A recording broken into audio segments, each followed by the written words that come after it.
नमस्कार, जय श्री कृष्ण। माया करिश्मा पेसवाणी है मुझे चैनल के यानी कृष्ण कृपा केवलम में तव्हां सभी जो स्वागत है।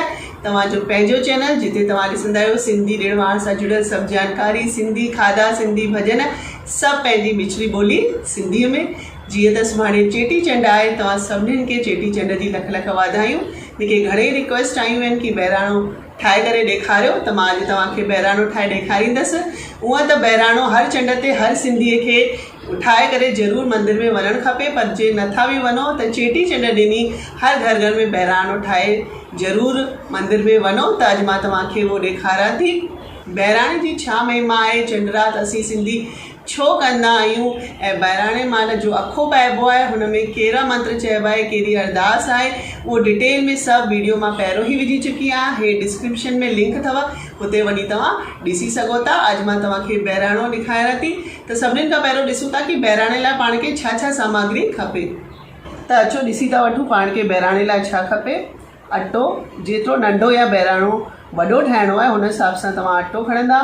ऐं हिते मां खयां आहिनि, ॾिसो, थोड़ा सा बादाम, थोड़ी सा नंढा फोटा, लौंग, मिश्री ऐं 5 ई वटूं, छोला बहिराणे में 5 वटूं ठवंदियूं आहिनि। ऐं हीअ आहे धूप। ऐं हीअ मां खयो आहे तेल हिन वटुनि जे लाइ, ॾीए जे लाइ। ऐं हीअ तेल मां खयो आहे जो बहिराणे खे पाण हिन रंग सां रंगंदासीं, तेल में विझी करे। हू मां तव्हांखे ॾेखारियां थी। त सभिनीनि खां पहिरियों पाण अटो ॾाढो करे ॻोहे था वठूं, बिल्कुलु बि नरम न हुजणु खपे। ॻोहे वठंदमि मां, हिन मां हिकु बहिराणो ठाहींदमि ऐं हिकु ॾीओ ठाहींदमि अटे जो। त अॼु मां नंढो ई बहिराणो ऐं ॾीओ ठाहींदमि तव्हांखे ॾेखारण लाइ, पर उहा चंड ते वॾो बहिराणो ऐं वॾो ॾीओ ठहंदो आहे। त मां तव्हांखे पहिरियों अटो ॻोहे करे ॾेखारियां थी। जीअं मां तव्हांखे चयो कि अटो धीरे धीरे पाणी विझी ॾाढो करे ॻोहिजो, ऐं ॻोहण खां पोइ कीअं बहिराणे जी शेप ॾियणी आहे उहो मां तव्हांखे ॾेखारींदसि। त हिते मां इहो अटो ॾाढो करे ॻोहे वरितो आहे ऐं हिन मां पाण हाणे बहिराणो ठाहींदासीं। पहिरियों असां ॾीए लाइ थोरो अटो कढी वठंदासीं ऐं हिन मां पाण ॾीओ ठाहींदासीं। ॾीओ ठाहिण लाइ हिन अटे जी जो हिकिड़ी पाण हीअ मानी वांगुरु कढी आहे, हुनखे ईअं धीरे धीरे तव्हां शेप ॾींदा ॾीए जो। हिनखे हेठि ईअं कंदासीं गहरो, ताकि हिन में तेल चङो वञे, त हीअ चङी देरि पंहिंजी जो वटूं आहिनि उहो ॿरनि। ऐं हिनखे असां अञा रंग कंदासीं। 1 2 3 4 5 वटूं रखण लाइ असां इहो ॾीओ तयारु करे छॾियो आहे। त ॾीओ असां हिते रखूं था ऐं हिन मां हाणे असां बहिराणो ठाहींदासीं। अटे खे पहिरियों हीअं हथ में खणी करे लसो कंदासीं ऐं इहो प्लेट खणी करे हिते मां हाणे हिन बहिराणे खे शेप ॾींदसि। ॾिसंदा, हीअं करे असांखे बहिराणो खे शेप ॾियणी आहे। मथे खां सन्हे खां हेठां ईअं चौड़ो थींदो वेंदो।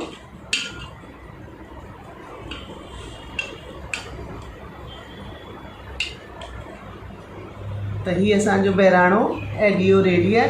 हिनखे नेक्स्ट असांखे कीअं रंगणो आहे, कीअं सजाइणो आहे, हाणे मां तव्हांखे उहो ॾेखारींदसि। त हीअ आहे पंहिंजो बहिराणो, हीअ पंहिंजो रंग, हीअ केसरिया रंग जो हनुमान खे चाढ़िबो आहे उहो ई आहे, हिनखे बहिराणे में यूज़ कंदा आहियूं। त हीअ आहे वटी में थोरो सो तेल, ऐं मां मूंखे तेल थोरो वधीक थो लॻे त मां घटाए छॾंदमि। ऐं हिन में मां विझंदसि रंग, जेतिरो पंहिंजो बहिराणो साहिबु आहे हुन हिसाब सां इहो असां रंग तेल में ठाहींदासीं ऐं हिनखे ईअं मखंदासीं। ते फटाफट पाण बहिराणे साहिब खे ईअं रंग लॻाईंदा वेंदासीं चौधारी हेठि ताईं। तर में बि तव्हां रंग लॻाइजो, किथे बि रहिजी न वञे। ऐं बहिराणो साहिब खे पूरो करण खां पोइ पाण ॾीए खे बि हेठां खां वठी अंदरि ताईं पूरो ईअं ई रंगे छॾींदासीं। ऐं वटूं लाइ इहा चुंब 5 सुठी ठाहे रखंदासीं। त इहो असांजो बहिराणो ऐं ॾीओ तयारु थी वियो। तइबा हिनखे हाणे पाण सजाईंदासीं। मिश्री जो आहे हुनखे लाल साईं जो मुकुट चइबो आहे। त सभिनीनि खां पहिरियों ही मिश्री पाण ईअं रखंदासीं हिन खां पोइ लौंग जो सॼा हुजनि यानी मथे जंहिंमें गुल हुजे उहो असां ईअं चारों तरफ़ ॾिसी करे लॻाए छॾंदासीं।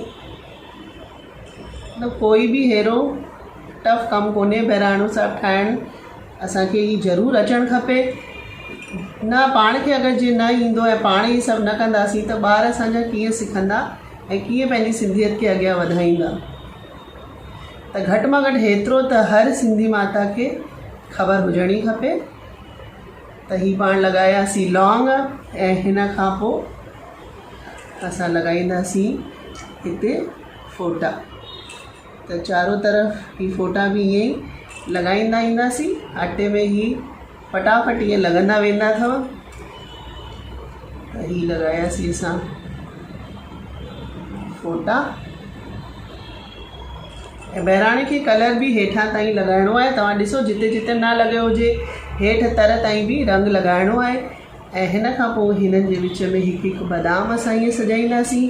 चवंदा आहिनि कि ही जीअं लाल साईं जे कोट जा हीरा मोती आहिनि उनजो प्रतीक आहिनि, त ईअं पाण लाल साईं खे सजायूं था। हिन जो डिटेल में मां वीडियो ठाहियो आहे कि बहिराणे जो छा महत्व आहे, उहो ॾिसिजो त तव्हांखे वधीक जानकारी मिलंदी। त ही पंहिंजो बहिराणो हिते तयारु आहे। नेक्स्ट मां तव्हांखे ॾेखारींदमि कि पूजा जी थाली, पंहिंजी बहिराणे जी थाली कीअं ठहंदी हुन में, छो त गुल बि ईंदा ऐं फल बि ईंदा 5। त हाणे मां तव्हांखे उहो ॾेखारियां थी ऐं मां थाल में रखी छॾियो आहे जीअं तव्हांखे ॾिसणु अचे। त ही आहिनि जो 5 वटियूं पाण, त जो ही 5 वटूं आहिनि पाण तेल में विझी करे हिकु हिकु करे 5 वटूं ॾीए में विझी करे ॾीओ तयारु करे छॾंदासीं। हिते ई 5 वटियूं थी वियो ऐं पंहिंजो पंचमुखी ॾीओ तयारु थी वियो आहे बहिराणो। ऐं हिन जे अलावा रखिणो आहे पाण खे 2 अगरबत्तियूं ऐं हिकु अलॻि सां मां ईअं ॾीओ बि खणी वेंदी आहियां घीअ जो। ऐं इहो लाल साईं जो अखो जंहिंमें खंडु ऐं चांवर मिक्स आहिनि, हीअ अखो ज़रूरु खणी वञिबो आहे। त हीअ अखो मां हिते रखी थी छॾां ऐं थोरा गुल, अगरि हार हुजेव त अञा सुठो, हिनखे हार पाराए करे गुलनि सां सजायो। मूं वटि ईअं हार न आहे त मां थोरा गुल हिते रखां थी। ऐं हिन जे अलावा जो पाण खे खपनि 5 फ्रूट। 5 फ्रूट तव्हां कहिड़ा बि रखी सघो था बहिराणे में, पर जंहिंमें नारियल ऐं केलो ज़रूरु हुजणु खपे। हुन जे अलावा तव्हां अनार, सूफ़ कुझु बि रखी सघो था, पर ही 2 शयूं ज़रूरु हुजणु खपनि। त हीअ असांजे बहिराणे जो थाल हिते तयारु थी वियो आहे। त हिते मुंहिंजी बहिराणे जी प्लेट ॾिसो तयारु आहे। घणेई माण्हू बहिराणे खे वर्क बि चाढ़ींदा आहिनि सुहिणो लॻण लाइ, पर वर्क बिल्कुलु न चाढ़िजे। जीअं त पाण खे ख़बर पई आहे कि वर्क गांइ माता जी चर्बी सां ठहियलु आहे, त उहो अपवित्र आहे। त हुन खां पोइ असां वर्क न चाढ़ींदा आहियूं। ॿेड़ीअ वारा धारे मोहाणा लाल ते थी वञा। त इहो अॼु जो वीडियो बहिराणे जो होप तव्हांखे वणियो हूंदो। अगरि तव्हांखे वणियो आहे त जी भरे करे कमेंट्स कजो, छो त जो बि वीडियो ठाहींदा हुनजे लाइ मुख्य हूंदो आहे पंहिंजे व्यूअर्स जा कमेंट ॾिसणु।